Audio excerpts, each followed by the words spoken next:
Hello, you're Overhead Story Channel. Let's go. The day Sarah was discharged from the hospital started off as quietly as you'd expect after something as loud and life-altering as childbirth. She looked pale but peaceful, cradling the baby in her arms as a nurse wheeled her out to the car. There was this strange hush about the whole thing, like the world itself was trying not to jostle anything too hard. I'd barely slept the past few nights. Not from the baby crying, she hadn't even come home with us yet, since the hospital kept her an extra day for observation, but from my own mind refusing to shut off. I was trying to feel what I thought I was supposed to feel: excitement, pride, nervous joy. But underneath it all was this thin, creeping numbness. Like my emotions were walking across ice that might crack. We'd taken separate cars to the hospital since I had to leave early one morning to pick up some stuff she forgot. So before heading home, I made a quick stop at the pharmacy. She asked for those chewy vitamins she likes, nursing pads, some witch hazel stuff I still don't really understand. I left her and the baby in the car, engine running, AC low.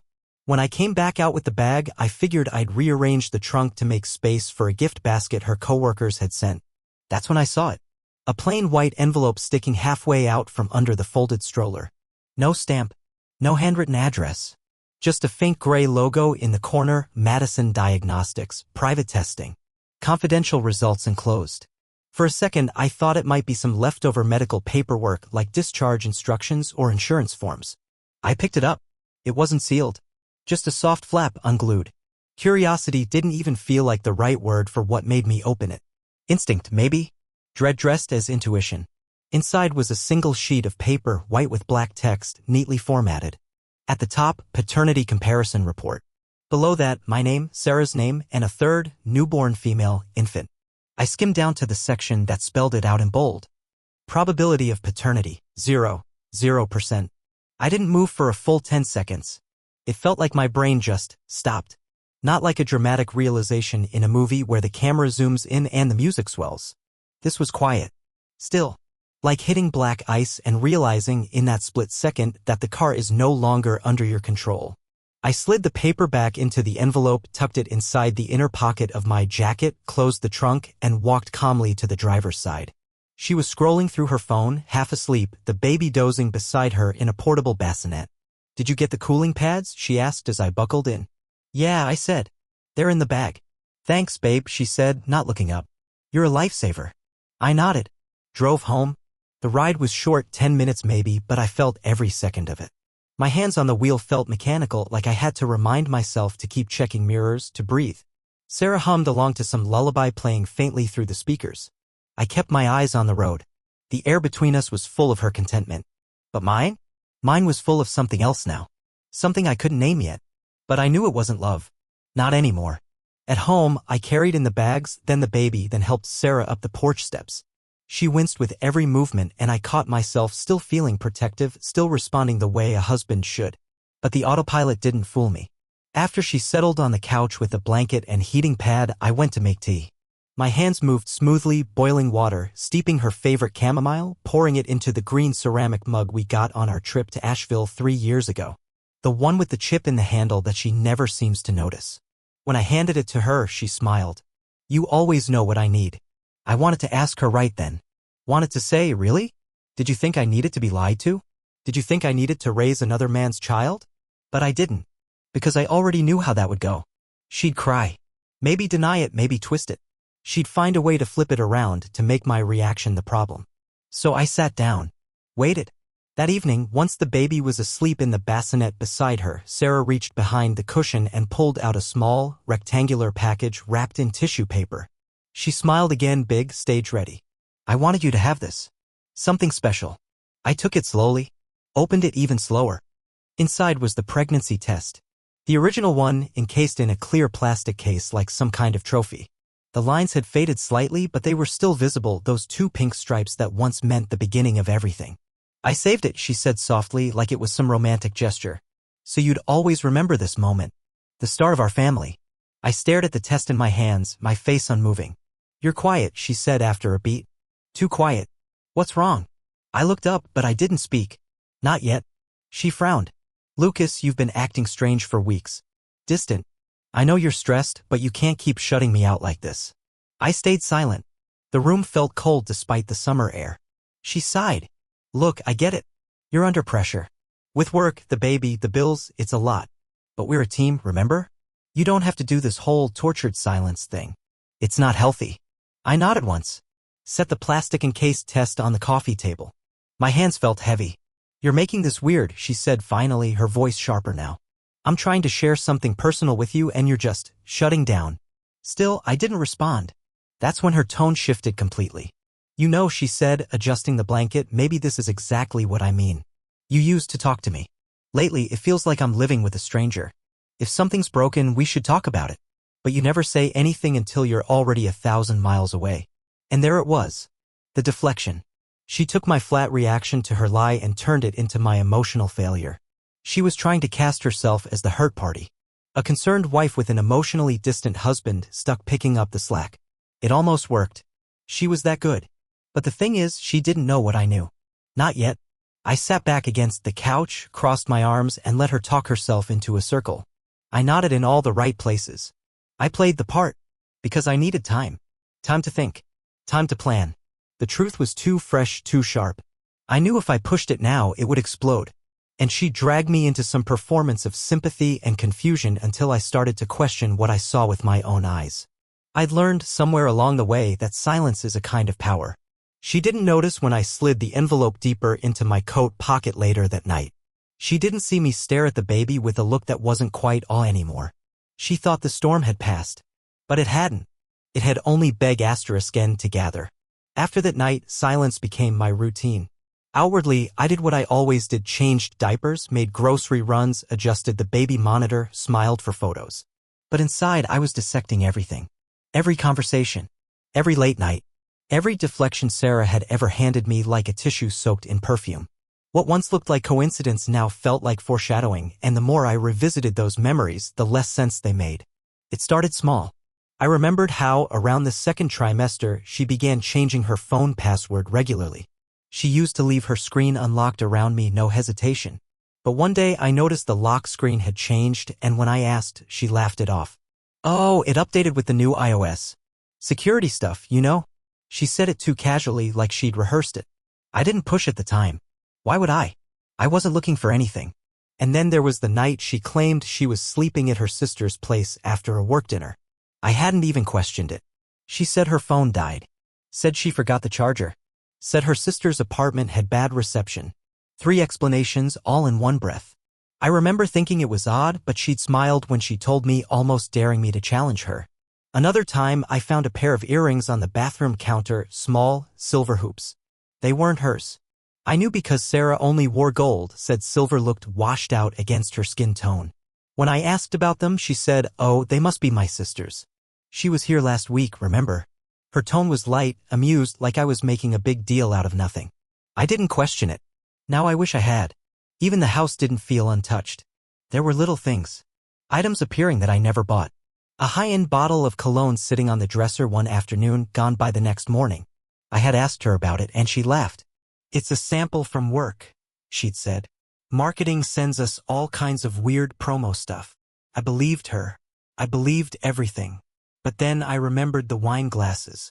The ones I found drying beside the sink one evening when I came home early from a canceled meeting.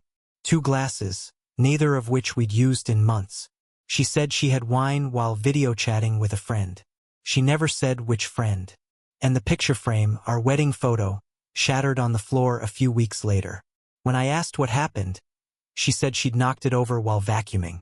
But she didn't bother to tape it or replace it. She just threw it out. Like it didn't matter. Like none of it did. Another detail rose up. One night, she arrived home late. Said traffic was insane on the freeway. I was already in bed. She kissed my forehead and went straight to the shower. I got up to use the bathroom right after she finished. The shower walls were still dripping, and the scent hit me before I turned on the light. Cologne, not mine, mixed with her shampoo. That's when I remembered how she used to greet me after work. How she'd meet me at the door with a kiss. That had stopped slowly. She started coming in quiet, going straight to the bedroom or bathroom. I chalked it up to pregnancy fatigue. But now it felt like she was scrubbing someone else off her skin before letting me see her. And I couldn't stop thinking about the bank. Last month, I'd gotten an alert on my phone. A purchase declined due to insufficient funds. Confused me. We were careful with money. I checked our account, and nearly $900 had disappeared across 3 transactions labeled as consulting fees. When I asked her, she rolled her eyes. "Lucas, we already talked about this. That was from the baby photographer. They bundle deposits under different categories. Except we hadn't talked about it. Ever." She got irritated. "God, you really don't remember anything lately." And somehow I believed her. I apologized. I doubted my own memory. I hated how easy that had become. I'd also noticed she kept pushing to handle our taxes herself this year. Usually we did them together. But she was adamant. Said she didn't want me stressing with everything else going on. One night, I peeked at her laptop screen while she was typing. I caught a glimpse of head of household in one of the forms.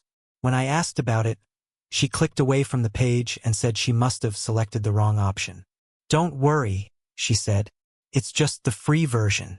I haven't submitted anything." Looking back, I realized she never sent me the final return. Just said she filed and everything was fine. My mind started building timelines. I found myself wondering what she was doing every time I couldn't reach her. Every time she texted, she was busy. Every moment she said she was overwhelmed. I used to bring her tea, rub her back, leave her little notes. Now I looked at those same moments and asked myself, was she ever really alone? Sometimes it felt like I was auditing a marriage I didn't live in. Like I was reading someone else's emails, watching someone else's footage, slowly realizing I'd just been a character, not a partner. I kept trying to pinpoint when it started, when the distance first crept in. But there was no clear line, just a slow unraveling. She was a little more private, a little less affectionate, a little too quick to suggest I take solo weekends to recharge. She'd even encouraged me to visit my parents alone over Thanksgiving, said the travel would be too much for her, and that I could use the break.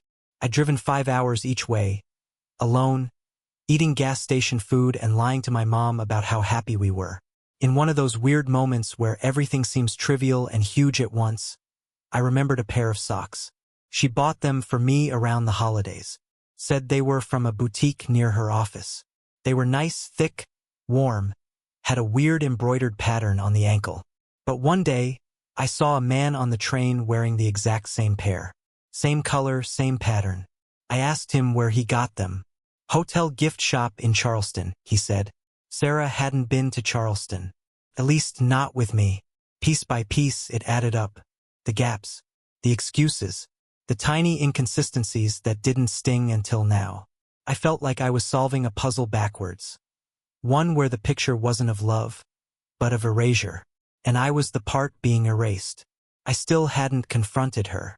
I didn't know what I was waiting for. Maybe I thought if I kept collecting, I'd feel stronger. Maybe I was scared she'd twist it again, cry, make me feel like the villain for noticing what was already in plain sight. Or maybe I just didn't want to hear her say it. Because once she said it, there'd be no going back. One morning, while she was asleep and the baby was fussing, I found myself sitting on the edge of the bed, just staring at her. She looked peaceful, innocent even. I reached out, just slightly, and watched my hand hover above her shoulder. I didn't touch her. Couldn't. Felt like the last few weeks had rewired me. What used to be reflex, comfort, connection had been replaced with scrutiny, mistrust, distance. Like there was a barrier between us that no gesture could cross. She stirred, eyes fluttering open. "Everything okay?" "Yeah," I said. "Go back to sleep." She nodded, eyes closing again, trusting me. But I didn't trust her. I kissed the baby's forehead, held her close, and tried to feel something pure, something untouched. But all I could think was, whose eyes are you looking through? On the 3rd day after we brought the baby home, Sarah said she needed to visit her mom for a few hours. She looked tired, like genuinely exhausted, and for a moment I almost believed it was just a normal check-in. But something about the way she said it, the way her eyes didn't quite meet mine, hit differently. "I just need a little space," she said, kissing the baby's head. "Mom's been asking to see her, and I think it'll be good for both of us." I nodded. "You want me to come?" She hesitated. Just enough. No, she said quickly. You should rest. We've both been running on fumes. She smiled like it was a peace offering. I smiled back. Drive safe, I said. Once the door clicked shut behind her, I sat there in silence. The baby was asleep in the bassinet. The house was so still, it felt like it was holding its breath with me. I didn't have a plan, not really, but my legs moved before my mind caught up, and before I knew it, I was in our bedroom opening her laptop. She usually kept it in the living room for work calls, but this time it was on the dresser, screen slightly cracked open like she'd been in a rush. I sat down, hesitated, and pressed the power button. The desktop loaded instantly, no password prompt. That, more than anything, caught me off guard. She always kept a lock screen on her devices. I stared at the background image, a photo of us at the lake from last summer. We looked happy, the kind of happy you frame and hang up. But even that memory now felt like a forgery. The screen refreshed automatically. A window popped up. Cloud Sync photo album. Last upload. 1 hour ago. I didn't even open anything. It opened itself. Like the universe had decided to stop being subtle. The first image loaded slowly. Sarah, sitting across from a man I didn't recognize. They were at a restaurant, dim lighting, 2 candles between them. He had his hand on the table, fingers lightly grazing hers. She was smiling. That open, uninhibited kind of smile I hadn't seen from her in months. My stomach twisted. I clicked to the next photo. Now they were outside, standing in front of a hotel. She was laughing, her hand on his chest. His hand was on her stomach. The next was worse. They were in a hotel room mirror, both reflected in the glass. She was behind him, arms around his neck, her chin resting on his shoulder. He took the photo. In the background, their bed was messy, the covers twisted and half pulled. I kept scrolling. Another photo. Him cradling her baby bump, both of them looking down at it like it was sacred. The caption, "Our beginning." I stopped breathing for a second. I backed out of the photos and opened the file info. Dates. Timestamps. GPS data. One was from a weekend she claimed she had flown to a conference in Denver. Another matched the same week she said she was visiting her sister. A few lined up with her supposed office overnights during the 3rd trimester. I felt like I was floating above my own body, like none of this could possibly be real. But the evidence wasn't abstract. It wasn't whispers or gut feelings. It was all right there, laid out in high definition. I opened the Notes app. A journal entry. Hers. I feel like the closer I get to meeting her, the more I realize what this new life means. I've been playing house with Lucas, but my heart's been somewhere else for months now. I'm scared, but also not. I know he'll be crushed, but he'll move on. He always does. He's been good.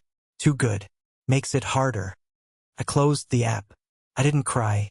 I didn't scream. It was a strange, cold acceptance. The kind of numbness that comes after you realize the truth has already made its home inside you. It wasn't just that she'd had an affair. It was that she'd built a life outside of me. Carefully, meticulously. And I was just the background character in a story I thought we were co-writing. I walked to the nursery, looked down at the baby sleeping in her bassinet. Her little hands twitched in her sleep. I tried to find pieces of myself in her face. Maybe the eyes, the shape of her chin.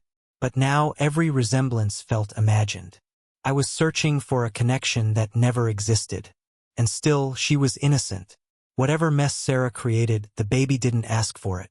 I wrapped her a little tighter in the blanket, made sure her pacifier was close, then sat down in the rocker, staring at the wall. That's when I realized how long this must have been going on. Long enough for Sarah to document it. For the other man, whoever he was, to feel confident enough to touch her belly in public. To post photos of their journey. To exist in her phone and her thoughts and her private cloud like I didn't even exist. I couldn't help but wonder. What was the plan? Was she waiting for the right moment to tell me? Or was I just a utility? Someone to carry the burden, to make everything appear stable, until she no longer needed the illusion? That night, I couldn't stay there. Not another second. I packed a small bag, just essentials. Passport, Cash, charger, a change of clothes. I walked quietly, made no noise. I left a bottle for the baby, set it next to her crib. I didn't leave a note. She wouldn't have understood it anyway. I drove for 3 hours, didn't check my phone once. By the time I got to the studio apartment I had rented last week, half on instinct, half on fear, I felt the weight settle in. I'd signed the lease in cash under my middle name, just in case. I didn't want to believe I'd need it, but here I was. The apartment was bare. A mattress on the floor, a folding chair, and a table with nothing on it. The walls were white. No photos, no memories, no echoes. I sat down on the chair, pulled out my laptop, and started saving **TS. Every photo, every note, every timestamp, every lie. I made folders. I labeled everything. Not because I wanted revenge, but because I needed clarity. Proof. Something to ground myself in this new reality. Something that said, this happened. You're not crazy. You're not paranoid. Around midnight, I opened my phone. One missed call. From her. A few minutes later, a text. Hey, I think I left my charger at home. Did you see it? I stared at the screen. That was it. Not where are you? Not are you okay? Not why is your car gone? Just a casual, empty question. Like nothing had happened. I turned off the phone. Let the silence come back. And that's when it hit me. She wasn't planning to confess. Not now. Maybe not ever. She thought I'd play my role until it was convenient for her to move on. She thought I was too mild, too slow, too trusting to ever see the curtain fall. But the truth was I'd seen it now, and I couldn't unsee it. The studio apartment I'd rented was barely more than a box. One window that faced an alley. A mattress on the floor. No TV. No Wi-Fi. I didn't need comfort. I needed distance. I needed silence. A place where nothing reminded me of her. It was across state lines in a town nobody visits unless they're passing through. I chose it for exactly that reason. There were no memories here. No mutual friends. No shared routines. I could walk to the corner store without fearing someone would ask how fatherhood was treating me. No one here knew me as Lucas and Sarah. I was just Lucas, alone. And for now, that was a relief. I'd prepared for this before I even knew what I was preparing for. I'd been squirreling away cash in small amounts for months. Call it paranoia, instinct, self-preservation. At first, it was just for emergencies. Later, it became a quiet rebellion. A safety net in case the unspoken tension in our marriage ever turned into something real. I never imagined I'd actually use it. The first morning I woke up there, I didn't move for a long time. I just lay on my back, staring at the ceiling. My phone was still off. I hadn't told anyone where I'd gone. Not my sister, not my coworkers, not even my landlord back home. I wasn't sure if I was hiding or starting over. Maybe both. I sat up slowly. My body felt sore, like betrayal had weight. Like it lived in my spine. I walked barefoot to the window and looked out at the alley. A cat was tearing into a trash bag. The world was still turning. Just not mine. I made coffee from a travel-sized French press I'd thrown in the duffel. No sugar, no milk. Just bitter heat to remind me I was still here. The silence was brutal at first. At home, there was always sound: Sarah on a call, a podcast playing, the baby stirring in her crib. Now even the fridge buzz seemed too loud. I found myself listening for noises that no longer existed. A phantom life. That afternoon, I opened my laptop and started organizing the evidence. Not out of spite. Not even to confront her. I think I just needed the story to be complete, to confirm that what I was feeling wasn't just a nightmare. I backed up everything: photos, emails, journal entries, GPS logs. I created timelines. I added annotations. I built a digital museum of my own undoing. And in between file names and folder trees, I started to notice just how far ahead Sarah had been planning this. She'd already changed her mailing address for some accounts. I saw emails from her tax software, forms submitted under head of household registered to a P.O. box I didn't know existed. She'd listed herself as a single parent. Single. She was preparing to be done with me before the baby was even born. I kept scrolling. Buried in a drafts folder was a message she never sent but had clearly written with intent. Lucas will be fine. He's the kind of guy who disappears quietly. He won't cause a scene. He doesn't know how. She was right. I hadn't caused a scene. I just left. And in doing so, I had fulfilled the exact role she'd scripted for me. A placeholder. An image. A name on a lease. Someone who looked good on paper until she no longer needed the illusion of partnership. Later that evening, I walked to the edge of town where a half-frozen river snaked between empty lots and shuttered bait shops. The wind was sharp. I pulled my coat tighter and sat on a bench overlooking the water. I wasn't thinking about revenge. I wasn't thinking about the baby. I was thinking about how something as strong as a marriage could fracture so quietly.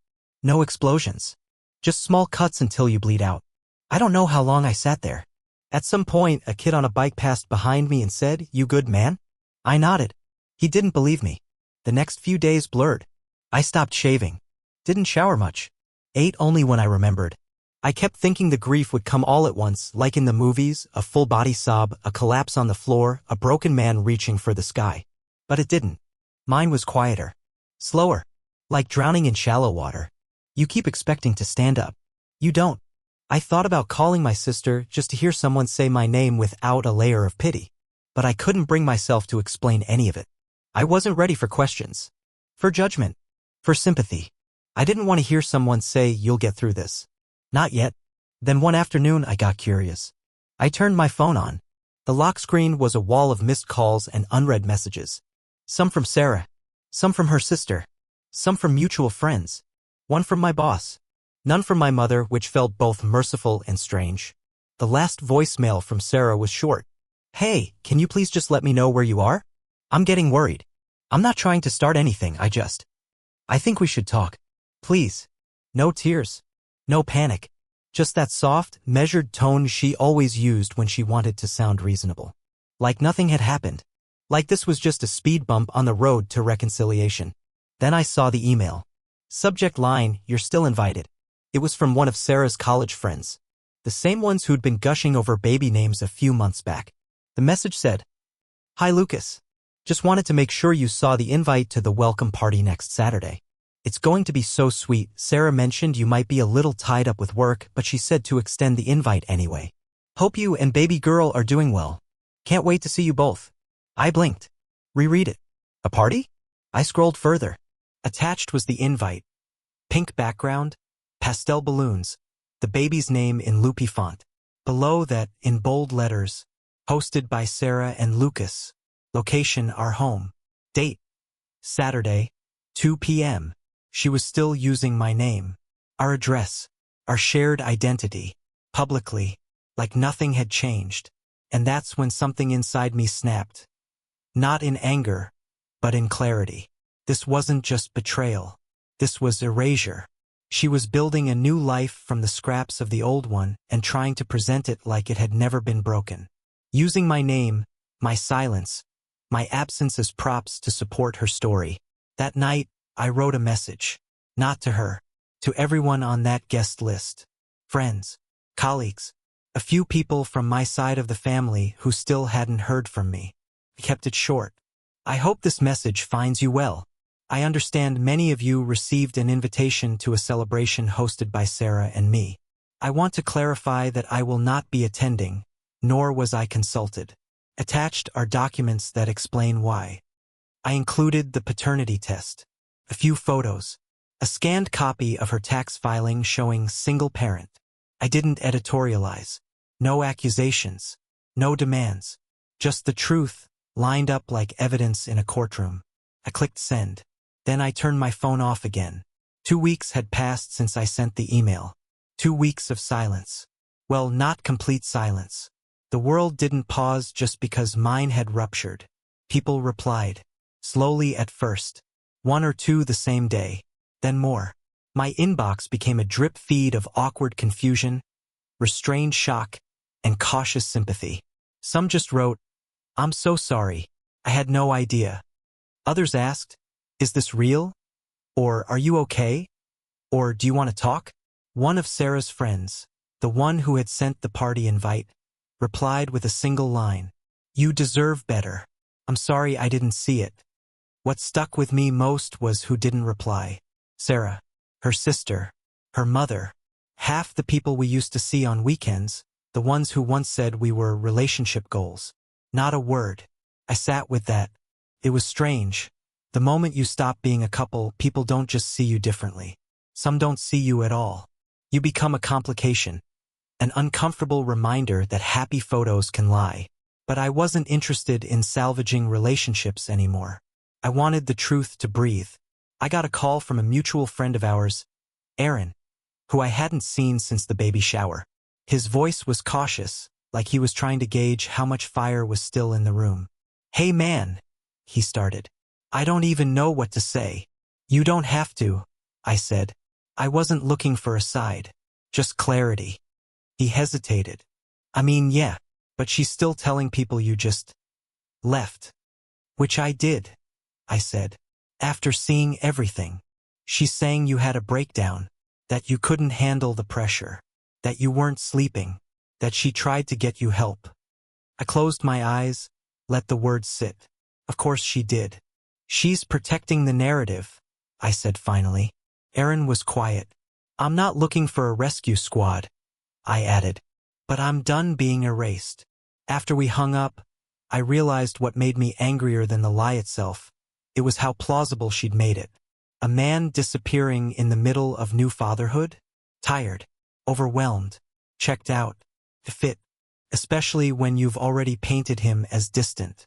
She didn't need to accuse me of anything. She just needed to imply. The next morning, I checked my phone again. Just curiosity. No messages from Sarah, but one from my sister who'd finally found out. I got the email. I had no idea. "I'm coming up this weekend, and I'm bringing paint. We're going to make that apartment less sad." I smiled for the first time in days. When she arrived, she brought groceries, a playlist called Songs That Won't Make You Cry, and a gallon of pale green paint. "This color is called Misty Renewal," she said, grinning. "Because men aren't allowed to have feelings unless they come in pastel." We painted the walls in silence, mostly. She didn't pry. Just let me talk when I was ready. It wasn't the kind of therapy that comes in quotes and cliches. It was the kind that comes in gestures. Shared coffee, rolled up sleeves, silence without pressure. "You still love her?" she asked once, not looking at me. "I don't know," I said. "I think I missed the version I thought she was." Later that day, I found out she had gone through with the party anyway. A friend from work, one of the few I still trusted, sent me a picture. Sarah smiling in our backyard, holding the baby. Streamers behind her. Balloons. Guests milling around like nothing was fractured. She captioned it, "Welcome Baby," hosted by Sarah and Lucas. She kept my name on the banner. She smiled for photos. I stared at that image for a long time. It wasn't rage I felt. It was something colder. Resignation. She wasn't even trying to hide what she was doing. She was counting on perception to outrun truth. I zoomed in. There was my old college friend David standing by the grill. There was my aunt who hadn't returned my message. There was her coworker Tina laughing like she'd never looked through my paternity test. Did they not care? Did they not believe me? Or did they just want the simpler version of events? I kept scrolling. One of the guests had posted a boomerang of Sarah blowing out a candle on a cake shaped like a rattle. Comments flooded in. "So proud of you, Mama. Where's Lucas? What a beautiful family." And Sarah had replied, "Lucas couldn't be here, but we're doing great. Thank you so much for the love." She was rewriting history in real time. The same night, I got a text from an unknown number. "I just want to talk. Please. Can we talk?" No name. But I knew. I didn't reply. Instead, I pulled up a blank document and began writing something else. Not an email. Not a list of evidence. Just a statement. Something for myself. I wrote, "This happened. It wasn't a misunderstanding. It wasn't a mistake. It was a decision, layered, long, deliberate. I don't need revenge. I just need release." I didn't even know who I was writing to. Maybe myself. Maybe the future version of me that would need to remember this when doubt came back knocking. Because doubt does come back. Even when you know. Especially when you know. It whispers, maybe she just panicked. Maybe she meant to tell you. Maybe the baby deserved both of you anyway. But I had learned to answer those thoughts. With photos. With tax documents. With the way she'd smiled for that cake. I spent the next few days cleaning the apartment. Replacing the mattress with a real bed. Hanging a framed print my sister brought, nothing dramatic, just a quiet landscape of a cabin in fog. I started making my own routines, coffee at 7, a walk at 10, design work in the afternoon. It was mundane. It was mine. But Sarah wasn't done. A few days later, she posted a long note on social media. A photo of her holding the baby, the same one from the party. The caption began, "I wasn't going to say anything, but I feel like people deserve to hear my side." I froze. I read the entire thing 3 times. It painted a portrait of a husband who was loving but distant, supportive but emotionally unavailable. She never named me outright, never mentioned the paternity test, the affair, the evidence. But she implied. Oh, how she implied. I was alone in the hardest moments. I carried it all. I begged for help. I begged to be seen. And the comments came rolling in. "You're so strong. Men always walk away. You're doing amazing." Not one of them asked why she was applying for tax credits as a single parent while still using my name for party invites. Not one asked about the man in the restaurant photos. It was public manipulation, polished and subtle. She didn't just want to move on. She wanted to control how the story was told. But here's the thing, I didn't respond. Not because I couldn't. Because I didn't have to. The people who mattered already knew. The rest? Let them believe the version that helped them sleep at night. That week, my mother finally called. She'd heard from a cousin. She was upset, confused, angry I hadn't told her. "I didn't want to drag you into it," I said. "You're my son," she replied. "You don't drag me. You invite me." I told her everything. I didn't sugarcoat it. She cried. Then she said, "You always saw the best in people. I just didn't know how much that would cost you." I forgave her for believing Sarah's version. I didn't blame her. Sarah had always been convincing, warm, practiced. But now? Now the show was losing its audience, and I wasn't in the seats anymore. Weeks later, I got served. Sarah had filed a claim that I'd abandoned parental duties and was mentally unstable. Her file included altered photos of me looking exhausted in motel rooms taken without my knowledge. She submitted